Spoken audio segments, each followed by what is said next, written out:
أهلاً بيكم. كتير قوي في حياتنا بنقابل مواقف مش متأكدين من نتيجتها. في الشرح ده هنكتشف إزاي الرياضيات بتدينا لغة مظبوطة عشان نتكلم عن الاحتمالات دي، وهنستند على الأفكار الأساسية من الفصل الأول في كتاب مقدمة في الإحصاء الرياضي. خلينا نبدأ بسؤال مهم جدا. في عالم مليان بحاجات مش متوقعة، من أول رمية عملة بسيطة لحد تجارب معقدة، إزاي ممكن نلاقي لغة دقيقة نقدر نوصف بيها إيه اللي ممكن يحصل؟ تمام. عشان نجاوب على السؤال ده، رحلتنا هتكون متقسمة لأربع محطات رئيسية. الأول هنفهم يعني إيه أصلاً كلمة احتمال. بعد كده هنبني الأساس الرياضي للموضوع ونتعلم إزاي نقيس الفرص دي بالأرقام. وفي الآخر هنشوف إزاي نحول النتائج دي لحاجة نقدر نحللها. طيب، خلينا نبدأ بأول جزء. ما هو الاحتمال؟ قبل ما ندخل في أي معادلات لازم الأول نحدد بالظبط إيه هي المواقف اللي بنحاول نوصفها. القصة كلها بتبدأ من فكرة بسيطة جدا لكنها قوية جدا. نقطة البداية هي فكرة التجربة العشوائية. فكر فيها كده، أي فعل أو عملية نتيجتها مش معروفة بشكل مؤكد قبل ما تحصل. يعني رمي زهر، سحب ورقة كوتشينة، أو حتى توقع حالة الجو بكرة. كل دي تجارب نتيجتها فيها قدر من عدم اليقين. الجزء الثاني أساسيات نظرية المجموعات. طيب، إزاي نحول الكلام عن الصدفة لحاجة علمية ومنظمة؟ هنا بقى بيجي دور الرياضيات.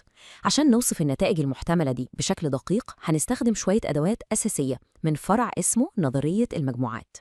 أول وأهم مفهوم لازم نعرفه هو فضاء العينة. ببساطة شديدة ده عبارة عن قائمة كاملة فيها كل حاجة ممكن تحصل في التجربة بتاعتنا. يعني خلينا ناخد مثال. لو رمينا عملة مرة واحدة، فضاء العينة بسيط جدا، يا صورة يا كتابة. لكن بصوا هنا في المثال ده بتاع رمي زهرتين، فضاء العينة بيكبر وبيبقى عبارة عن 36 نتيجة مختلفة. تحديد القائمة الكاملة دي هو أول وأهم خطوة عشان نقدر نحلل أي تجربة عشوائية.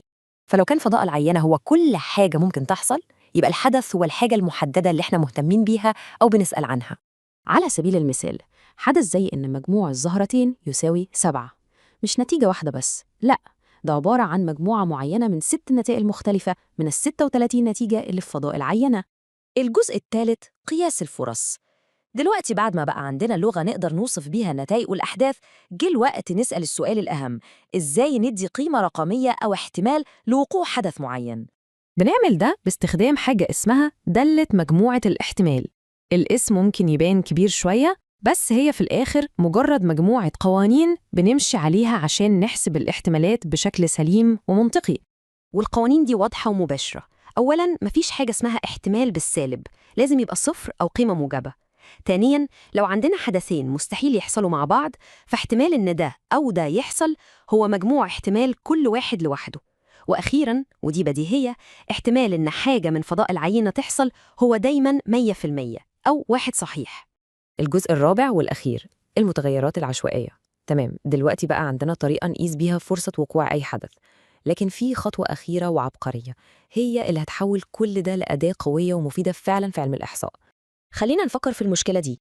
أغلب النتائج في تجاربنا بتكون وصفية مش رقمية، يعني صورة أو كتابة، دي مجرد كلمات. إزاي ممكن نعمل عليها عمليات حسابية؟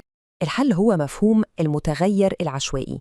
ببساطة ده عبارة عن قاعدة أو دالة زي مترجم، بتاخد كل نتيجة ممكنة من فضاء العينة وتديها قيمة رقمية. فالنقطة الجوهرية هنا هي عملية الربط دي. في تجربة رمي عملتين عندنا الأربع نتائج دول.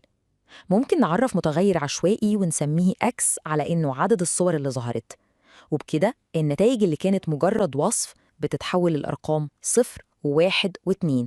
وبكده نقدر نحلل التجربة دي باستخدام الأرقام. نقدر نسأل أسئلة زي: ما هو احتمال إن المتغير العشوائي X يساوي 1؟ يعني إيه احتمال إننا نلاقي صورة واحدة بالظبط؟ وبكده نكون بنينا الأساس وقدرنا نحول ظاهرة عشوائية لنظام من الأرقام. لكن دي مش النهاية، دي في الحقيقة البداية. السؤال المهم دلوقتي هو: يا ترى الأرقام دي ممكن تحكي لنا قصص شكلها إيه؟ إيه الأنماط اللي ممكن نكتشفها جواها؟ وده هو جوهر علم الإحصاء كله.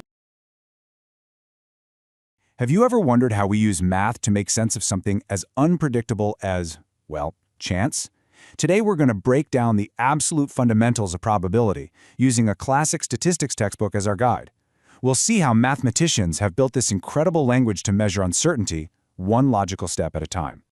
So, this is really the big question we're tackling. I mean, life is just full of uncertainty, right? From flipping a coin to trying to predict the stock market.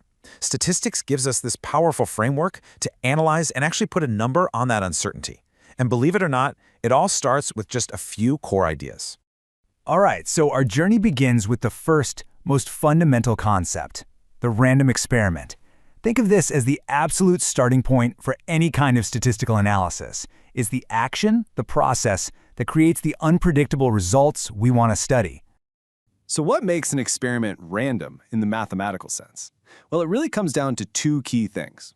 First, you can't predict the outcome with 100% certainty. And second, and this is the really crucial part, we have to be able to list out the complete set of all possible outcomes before we even start. And that complete collection of every single possible outcome, it has a special name, the sample space. You can kind of think of it as the entire universe of possibilities for our experiment. We usually call it C. Defining this space is always step one, because hey, if an outcome isn't in our sample space, then for our analysis, it basically can't happen. Let's make this real for a second. If our random experiment is just tossing a coin, the sample space is super simple. It's just heads, tails. If we're rolling a standard die, it's 1, 2, 3, 4, 5, 6. Now what's really cool is how this scales up. If you toss 2 dice, suddenly the sample space has all 36 possible pairs, from a 1-1 all the way up to a 6-6. Okay, so we've got our sample space, our universe of outcomes. But how do we talk about specific parts of it? You know, like getting an even number. For that, we need a language, a sort of grammar for probability. And that language is called set theory. Venn diagrams are just perfect for seeing how this works. The union of two sets, which you can see right here, is basically everything in either circle combined, the whole shebang. But the intersection, that's different. That's only the little part where they overlap, the outcomes that they both share. And here are those same ideas with their official symbols. That U shape means union, which you should think of as OR. Give me everything that's in A or B. The upside down U means intersection, which is AND. Give me only what's in both A and B. Getting this distinction down is absolutely key. Okay, now we can define a really critical term, an event. An event is just a piece of the sample space. It's a specific group of outcomes we're interested in. So, for example, when we roll a die, the event getting an even number is just the set 2, 4, 6. Being able to name events lets us ask really precise questions, like what's the probability of this specific thing happening? So let's recap. We have experiments, we have sample spaces, and we can define events within them. The next logical step? It's time to actually measure the uncertainty. It's time to talk about probability itself. You know, at its heart, the concept of probability is so elegant. It's just a rule or a function that assigns a number to every possible event we can think of. And that number always has to be somewhere between 0, which means the event is impossible, and 1, meaning it's a sure thing. So how do we actually calculate that number? Well, in the simplest cases, we're talking about a fair coin, a balanced die, things where every outcome has an equal shot. We use this really intuitive formula. The probability of an event is just the number of outcomes you want divided by the total number of outcomes that are possible. Let's actually apply that. Remember our event roll an even number. Okay, step 1, the sample space has 6 total outcomes. Step 2, our event, let's call it E, has 3 favorable outcomes, the numbers 2, 4, and 6. So the probability of E is just 3 divided by 6, which is 0.5, or 50%. It's as simple as that. We are almost there, but there's one final, incredibly useful idea we need to cover. What happens if our outcomes aren't numbers to begin with, like heads or tails? This is where random variables come into play. They're a really clever way to turn any kind of outcome into a number we can actually do math with. And hey, don't just take my word for it. The source textbook tells us exactly why this is so important. It says right here that describing a sample space can be tedious if the elements aren't numbers. Mathematicians are all about efficiency, and random variables make our lives so much easier. So here's the solution. A random variable, which we often just write as a capital X, is basically a rule. It's a function that maps every single outcome in our sample space to a real number. It's like a translator. It takes qualitative things like heads and turns them into quantitative values we can use. Let's go back to our coin toss. The outcomes are heads and tails, right? They're words. Well, we can define a random variable, X, that just says, let's assign the number 1 to heads and 0 to tails. Boom! Now, instead of words, we have numbers, and this is a total game changer. because now we can do things like calculate an average, which would be totally impossible with non-numeric results. And that's pretty much it. We've just built the entire logical foundation you need to understand probability theory. Let's do a super quick summary of what we just covered.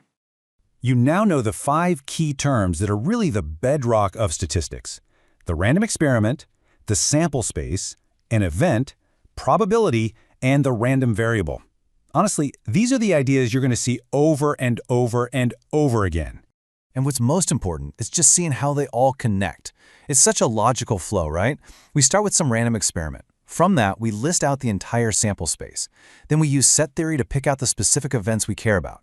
We calculate the probability of those events, and finally, we use random variables to translate it all into the language of numbers. It's a beautiful, clean process. So, we've successfully managed to turn unpredictable, sometimes messy outcomes into clean, simple numbers. This brings us to our final, really exciting question. What can we actually do with these numbers? How can we use them to discover the hidden patterns and shapes that govern all the uncertainty around us? Well, that's the next step on the journey into statistics. Thanks for digging into this with me.